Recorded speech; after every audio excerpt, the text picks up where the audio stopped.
Oh man, must be about 10 o'clock by now. I've been kind of farting around, to be honest. Well, woke up. It's a nice calm morning, very calm. There's not a ripple on the water, or hardly. Like, there's nothing.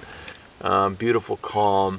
A couple of loons floating around earlier. A woodpecker off in the distance somewhere. A pileated woodpecker really going at a tree. I spent some time writing in my journal. I spent some time lingering over coffee. Finally ate some granola, trying to make up my mind what I was going to do. I am going to push on in the end. So I got some work to do to get out of here. I was hoping to get out by 11. Well, I was hoping to, if I was going to do that, I was hoping to get out a lot earlier than that. But I'll be out by 11 and, carry on from there. I got a bunch of packing up to do. All this stuff's got to get packed up. Get this done. This sleeping bag was, I guess, generally successful. It's, I guess I'm a really cold sleeper, so I'm glad I didn't go any lighter than this. This is the Mech Draco -9. It's a very economical sleeping bag. It's not the lightest thing on the market for sure. I brought some other stuff. I'm really surprised with this tent. This is a brand new tent too. This is the MSR Carbon Reflex 1. It's small. For a one-person tent, I'm actually really surprised at how roomy it is. I mean, I still got plenty of room in here. Well, not plenty, but I've got room in here for some of the things that I personally like to just keep right in it. Rain gear, clothes, book, camera, pillow. So I've decided that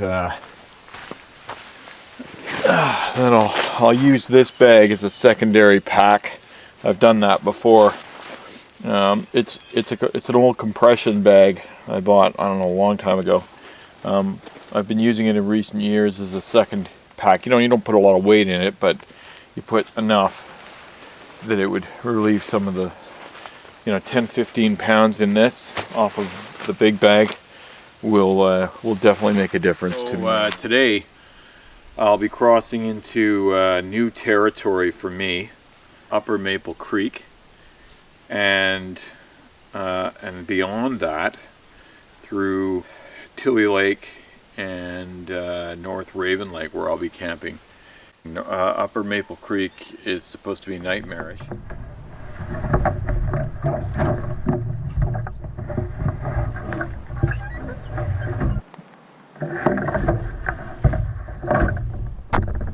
Woo! Let's see. 11:43. Sort of 15 minutes still worse than my worst estimate.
Alright, crossing the 170 here.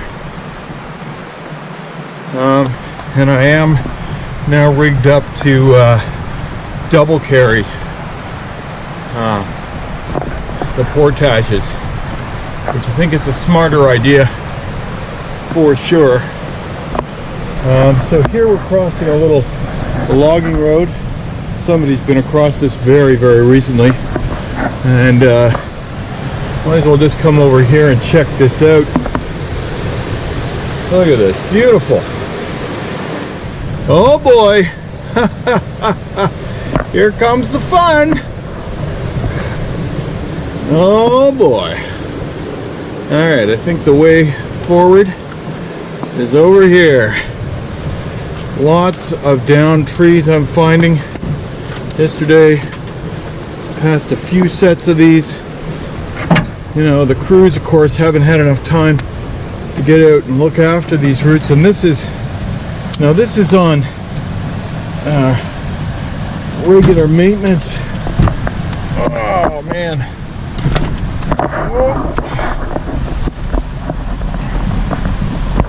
Last leg over. Oh man. Alright, this is on regular maintenance roots, which is why I'm a little bit nervous for these low maintenance. I mean, beautiful looking little site there. I wonder.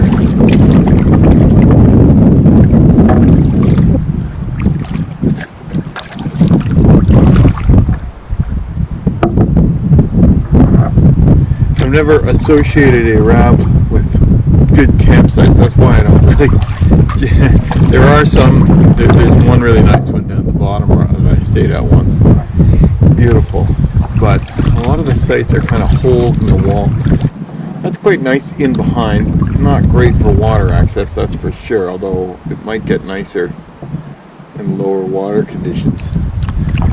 These are definitely high water conditions. Oh, the water is just glass out here. It's fantastic. I can't imagine another thing that I would rather be doing than paddling here on this lake. There's nothing. There is nothing else that I would rather do.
what the heck that is,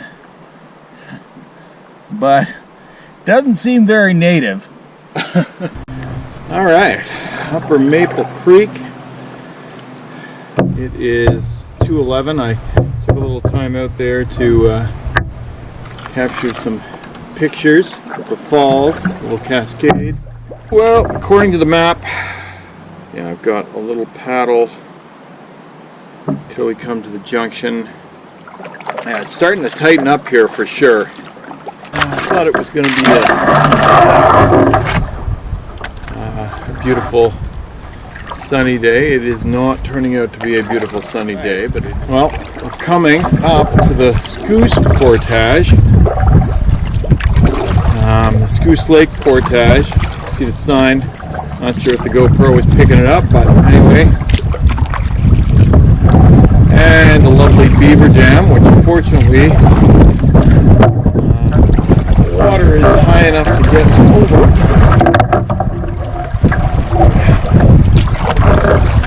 Easy peasy getting over that.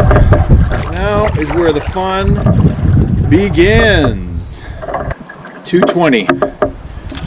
So, according to Jeff's map, it takes quite a long time to get through this. Can bank on a couple of hours at least. And so we shall see how we do.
Shorter boat would be amazing in here.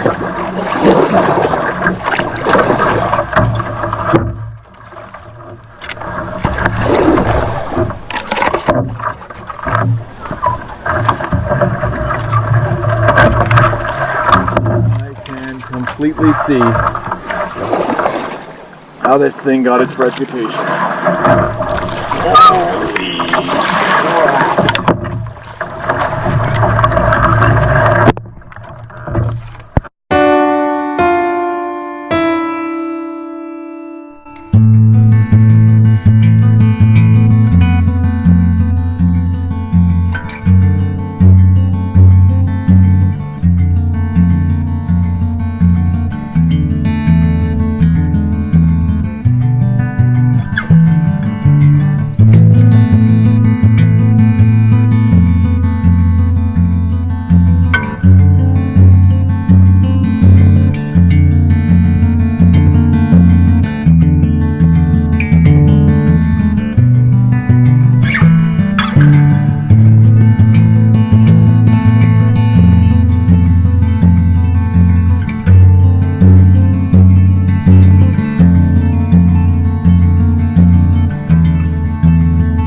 what's happened is the snow has just pushed all this down.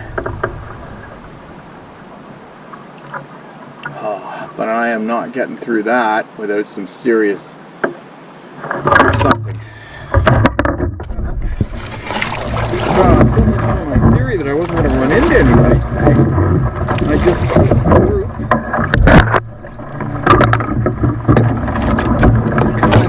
The other way. Hi guys. Canoes. Oh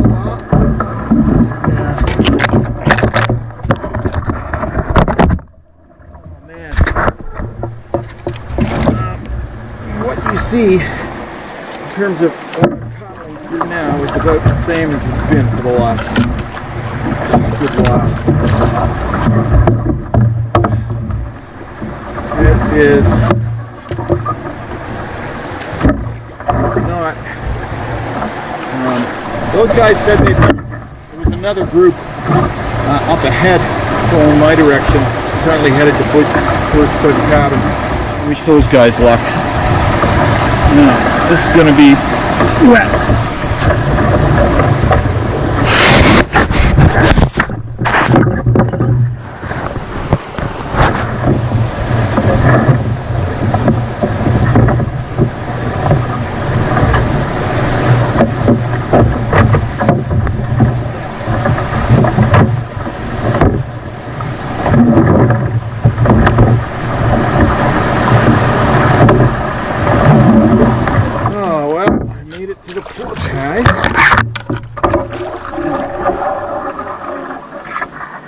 Those guys back there said this was optional.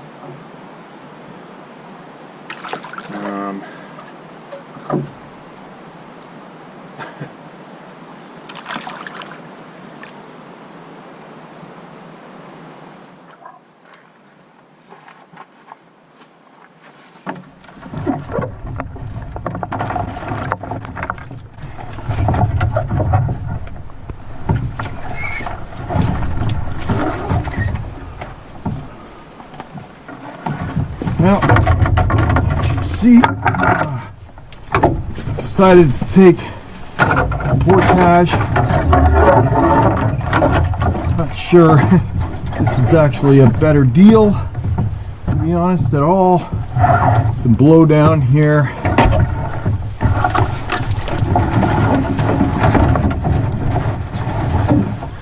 There's tons of blowdown all over. It's not necessarily blocking my path, but certainly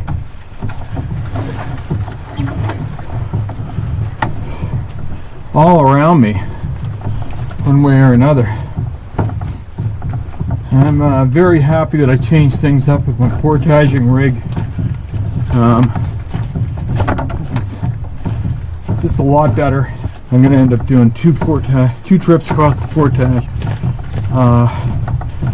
and you know, it's okay. It's fine. I'd rather do two trips and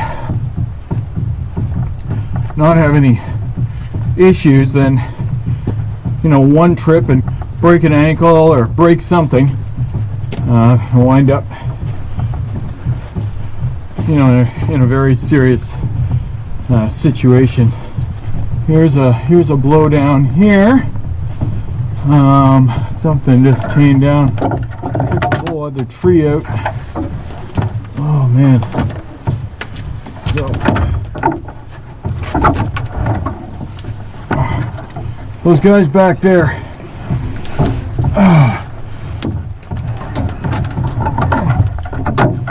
Foot stuck. All right. Whew. Anyway, those guys back there called this portage optional. Whew. I mean, I guess they didn't take it. They went the other way. Looks like the group in front of me did, though. It's kind of funny because the entire creek is just, it's awful.